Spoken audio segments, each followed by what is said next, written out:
That's the shock. So you got a couple of years really unstable. So my first hit, my dad was sick. He got lead poisoning. I'm in school. No, this was, yeah, the last summer we had to leave. That's when I had to leave town and move to a big city. I was doing great in music. In the new school, I couldn't take music because my marks weren't high enough. You had to have Latin to take music, and it was all this funny. And that was the outsider in a new school. It was very disassociative. So that was anything I could do. It was a small town, playing on the river. I had lots of adventures in my early life. But 59, when we changed, I was the outsider in the school, in the city. It was there were gangs, there were bullies, there was hazing, there was a lot of harsh, negative things going on. I had a very negative attitude built up at that point. But my memory points was Dad got sick and he couldn't work. He had lead poisoning. We had to move. But there were bullies and gangs at school. There was a lot of things for us that weren't fair, that were angry. But I'm only 13 at that point. Okay, so that was shaking up my whole world, and I never expected not to fit in. When it conjuncted my Mars, that was a huge thing. That's in Scorpio in the third house. I started a bookstore. I set up, and then I was running it. And I had to let it go. So I sold it to somebody who took over who helped to take over the store. And he had I had a secretary that was running with me to help take over the transferring of the store. The secretary was actually in cahoots with him. I didn't know. So then there was a flood, and we passed over the ownership of the store before the financial deal had come place. So he took over the store, but then he never paid me the money. And someone had lent me the money. So in the end, I lost the store. I lost the 20, 30,000 books. I owed $20,000, $25,000, $30,000 of money that I had to pay back. And I got ripped off for the 30,000 that was supposed to come back to pay for the books. And so I lost about 60,000 that time. That totally changed everything. And I had to move.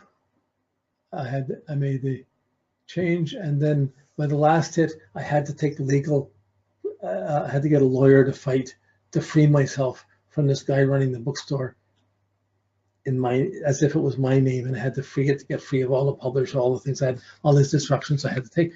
My personal life was highly unstable at the same time, but really, I moved a couple of times during that time period,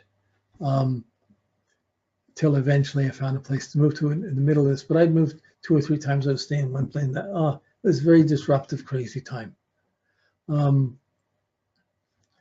I had to let go of the concept of having a bookstore and a conference center and things that were tied up to it. When I hit the next square, that was when my work with Simpatico ended and they stole my identity and I had disruption. And I changed my focus. I did a lot of focus to drumming and chanting, and I did a lot of drumming and chanting. Of course, at one point I had trouble with the neighbors. I had trouble with the neighbors making noise, and because I had the drumming and I had to move. So it was another big move again. So at each one of these points, I had a big move from a well-established place at the Mars. And in that time, there were some accidents, there were some car accidents and other things, but I don't remember them as the outstanding. They were just little things that happened along the way. I survived them. But sudden disruptions of your power, some explosions, some disruptions, they happen under Uranus hitting Mars. It's volatile. And you have to you can't always calm a person down, but you're trying to say, you can't take it that far, that's going over this. You got to let go of something before you have to break away, before it blows. But usually someone will come to you because something's blown. They had the accident. They pulled their muscles. They fell over. They burned themselves. The help burned. Geez, that one. I went to a family reunion, and I was telling two of my aunts, one aunt came by. I was getting everybody's birth date. This was great. I was getting all this information. I'm sitting down. This one lady, my aunt comes to get her chart done. I said, she has already squaring around. So this is really a disruptive time. It's really unstable. Have you had any accidents? Are you quitting your job? She says, no, everything's going fine. Everything's smooth. No problem. I don't have any problem. You're crazy. She's putting me down. She stands up, takes one step and falls off the balcony and breaks her leg. She blamed me that I cursed her for doing it, and she would never talk to me ever again since then. There's a Uranus-Mars thing, but it was her Uranus Mars. And another time, I don't do family things anymore, because another time I told one of my aunts, looks like you're going to move next year. She said, no way, we just bought a new place. We moved in the country. They built a new home on a lake by themselves. They had it all set. It was perfect. We're never going to move. Next year at the union, she came to me and she's crying. She saw me. She just ran away. It turns out the week before, or 2 weeks before, her house, lightning hit her house and it burnt down. The dog managed to pull them out of the house and save their lives, but they lost all this and were starting all over. She remembered it was true and couldn't talk to me. She just ran away from me for a while. So, but big disruptions happen under Mars, big blowups, big accidents, big disruptions. If someone got pregnant or it's not stable, what are you going to do? What are you not? Incredible things happen that are volatile and disruption. Now, if you're angry, if you're mad, if you're jealous, if you're judgmental, those things are going to blow up, and it's meant to get rid of that anger, get rid of those things. But sometimes you take the hit. You have to take the hit to be able to do it. You won't stop until you break. Otherwise, if you get mad at a job and you're forcing it, you could walk off a job or someone could fire you. But usually you're supposed to take the hit and either you leave quickly. There's a point of having to leave quickly. There's a judgment call here about letting go because you're not going to win the battle. You know there's a battle going on. You're either breaking through on the conjunction or breaking away on the squares or oppositions. So if someone comes to you, you know there's something definitely happening and you got to walk into it and you're seeing that, you're not going to get an anchor unless you put it in perspective to Saturn. But you know for sure these dates are really critical dates, and these periods are the wired hyper times, and they know what's going on. And you can say there's one, or you're not just finished. There's 2 more times involved with this till you get stable. Oh my goodness! But that shock is needed to deal with this. And each time you're telling someone to let go of the old judgments, old force, old ways of doing things, old desires, old judgments, and let go. I'm so glad. 2 years later, you say, boy, I got out of that. But until then, you're mad, you're upset. Depends how your Mars works. So, okay, these are the dramatic ones. With Jupiter and Saturn, they're not so noticeable. They can go by. You can't so easily tell someone, oh, but it is still, they still happen. You can see them. I think you usually get enough with if something's hitting the Venus, the Mars, you've got to focus on what's going on. You know, the thumb has hit the hammer and you know that your thumb is sore, you're forgetting about your headache, whatever. The thumb is acting. So Uranus is hitting things like that. You know the catalyst is going on. You know the dangers are the excitement or the car. Someone buys a new car on the, oh my goodness, you get an accident. You got to be slow. You got to slow down. You got to calm down. Easy to say, hard to do. Arguments would just build up and get more explosive. So when it hits Jupiter, it's your understanding. Your understanding is being liberalized. So you're understanding what you believe you're doing, what you understand where you're going, what you're doing, that's shifting.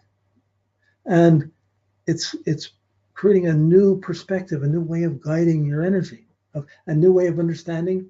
That's why you're getting a new take on your Saturn, on your responsibilities, a new take on what you can do, but your understanding is changing, your principles are changing. Harder to measure what those are, harder to predict to someone exactly, but you can see the shift is going on, so you can know they're going through a change of comprehension. So for me, my first square, my brother was born.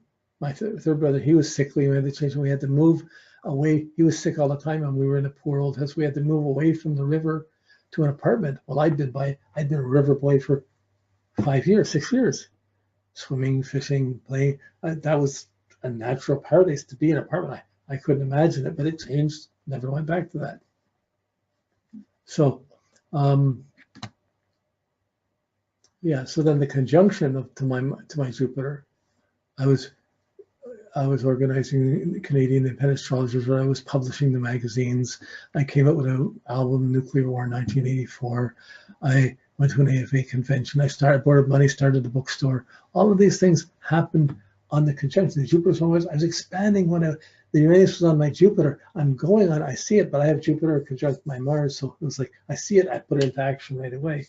But it did change my outlook. And before that, I was just doing astrology. I wasn't trying to do the album. I wasn't trying to be in convention. I wasn't trying to start a bookstore.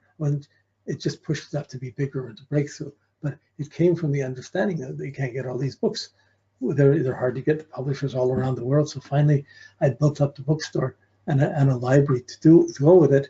I took one copy of every book and I put it in the library, and then others. But at one point, I had almost all the books in print in the world in this library, all the astrology books print in this library, but there was also religious books because religions have calendars, things. So that was a big expansion. I'm pumped. I'm going on it. More than I could really carry, but I was still going on it. I broke through to it. At the square, I had a building. One of my center ended, and I had to move. They sold the place. I had to move. I moved to a whole other big building. I got published.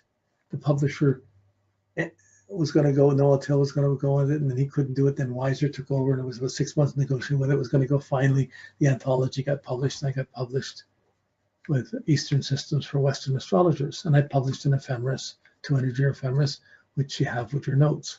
And at the end of this, I took a trip to India. I went back into my meditation. And all of these things were disruptions to my old understanding and making room for new perspectives to come in. And I felt the need to complete this in a spiritual way, but they weren't comfortable. So it's hard to see specifically, but when you look back and look at it, I can see how my understanding changed during those time periods and how they were pivotal around that. But I wouldn't push it to more. At the conjunction, yeah, it's not about just going for luck. You're just making a new perspective on things. Then it will spin off and affect your Mars and affect the other things that Jupiter is guiding and what you're trying to do.